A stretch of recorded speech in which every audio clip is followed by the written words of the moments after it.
Welcome. We are finishing up the series on LinkedIn, and today we are going to focus on the best way to network on LinkedIn. It's so important, and there's really where do I find the people? And then once I find the people, how do I talk to them? How do I connect with them? So we're going to debunk that for you today. Yeah, and you kind of teed it up in one of the prior videos when we were talking about how LinkedIn was originally designed just as a place to connect. Right. And now it's much more of a static platform. Now it's really dynamic, and it's only good if you're using it. So there are lots of places to look for people to network with. And we usually say, start small and then expand out. So, start with the people you know. If you haven't already, make sure that you allow LinkedIn. I forget what there's a prompt on there. I'm drawing a blank on what it says. Okay. It says add contacts, okay. And it can actually cross-reference your email list. Oh, great. And just dump all those people there so you can decide, yes, these are the people I want to connect with. So make your network big. There's a reason that LinkedIn sets that 500 number. That's kind of the minimum critical mass of contacts to have, so that pretty much anyone you want to reach out to, you're going to have some, maybe very tangential, but at least some level of contact with. Okay. Absolutely. So thinking about where beyond your normal circle of people, friends, family, neighbors, and coworkers and volunteers, start with your college or university. Your alma mater. So if you go to the page, you're not going to go to the alumni page, just go to the university page. Right under at the very first third of the page, you'll see a little line that'll say jobs, alumni, posts, whatever. You're going to click on alumni, and then you're going to see that URI, where you went, probably has 250,000 alums on LinkedIn. You can't really search 250,000 people, but you have filters. So filter first by things like where you want to work geographically, if you're going to be going physically to an office, maybe by an industry, maybe by a company, if you know a company you want to work for, or by a job title. And when you put a couple of filters in, suddenly that 250,000 will become 40. And then you can start looking. And you're looking for people that you want to connect with, that might help you either find a job in your field, if that's what you searched, or find a job in your city, if that's what you searched, or in a company. All right. So that's one. Another really good one is to go to the company itself. Let's say a company you want to work for. It's a big company. Let's say you want to work at General Electric Financial. Actually, they sold their financial, I think, but General Dynamic and their industrial side, right? Maybe 300,000 employees, but maybe type in a city or a town name to see if it comes up. Maybe. I was just going to say, isn't it also good to just look at your current contacts and see who is, will LinkedIn automatically populates that for you? It does. Once you get in there, so you can see if you're connected with anybody. Yes. It's shocking how few people you're connected with once you get in there and you see that platform, because now we're really tailoring it to the job that you want, or the industry, or the company. The idea is to find some people who can help you. And the beauty of having a college connection or a geographical connection, if you worked at a big blue chip company, you could search that company and it'll show you people who used to work there as well. My old company has an alumni group of 100,000 people. So if you worked at a very big, Fortune 50 company, join that alumni group. And now you have access to everybody who's ever worked there.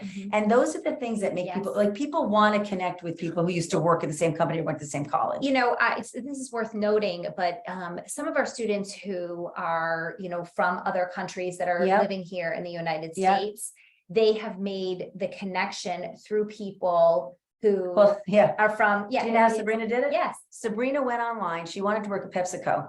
So she went to PepsiCo's page, just like I described. She went to people and instead of alumni, because it's a company, and it was, hundreds of thousands of people. And she typed in a couple of common Brazilian names. That is how she got connected with someone at PepsiCo, because she knew that the cultural connection would be strong enough that that person would connect with her. Yes. And that's the idea. It's trying to find people where there's something significant in common. That you can just, hey, this is, they're going to want to help you. So I call that kind of the low hanging fruit. Find the people, and then you're going to follow this strategy. As Kelley said, it's not just where to look, but then what do you do? Now let's use an example. I find Kelley Biskupiak, and I want to connect with her because she runs a learning company and I'm kind of interested in that space. Or I love her learning company. I might want to work there. So I will connect with Kelley. The mistake most people make is they make a very conditional kind of connection. So I'll write to Kelley and say, hi, Kelley, my name is Susan. I love your company. I'm really interested in working in the online space. I'm actually really interested in working in your company. I have a background in education. I have this, I have that, blah, blah, blah. By that point, Kelley's done. She's glazed over. Yeah. And that's too much to ask. Short and sweet. Right. So all you're going to do is make that one connection. In Sabrina's case, hello, Mario. I see we both came from Sao Paulo. Let's connect. That's all she said. That's it. She didn't tell them that you wanted to work, that she wanted to work at PepsiCo. Yeah. That's all she said. So step one in the strategy is called connect. And that's Right. all you're doing, right? So if you fish, it's kind of like, all right, I've just thrown out the hook and now I'm just getting them to come and grab my worm. Okay. That's the connect.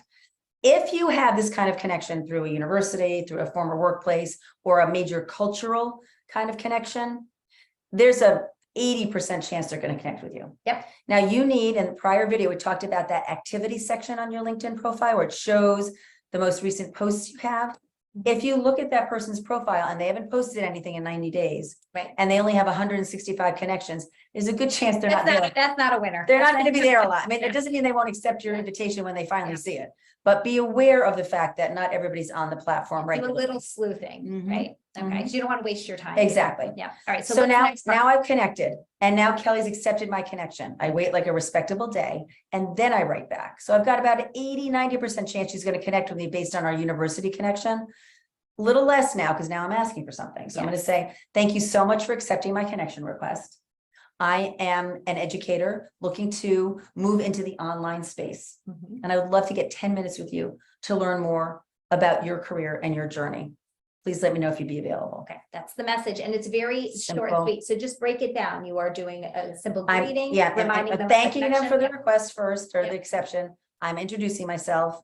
I'm explaining why I reached out and what I'm looking for is a 10-minute meeting. Yes. Okay. Short and sweet, Mhm. right? Okay. And in a prior video, we taught a process called explore and assess. Mhm. And the questions that we shared in that video Yes. are the kinds of questions you'd be asking when I meet with Kelley, be asking what I want to know. Right, so that you're prepared for that Exactly. actual 10-minute. Honoring the meeting. 10 minutes and letting Kelley do most of the talking. Yeah.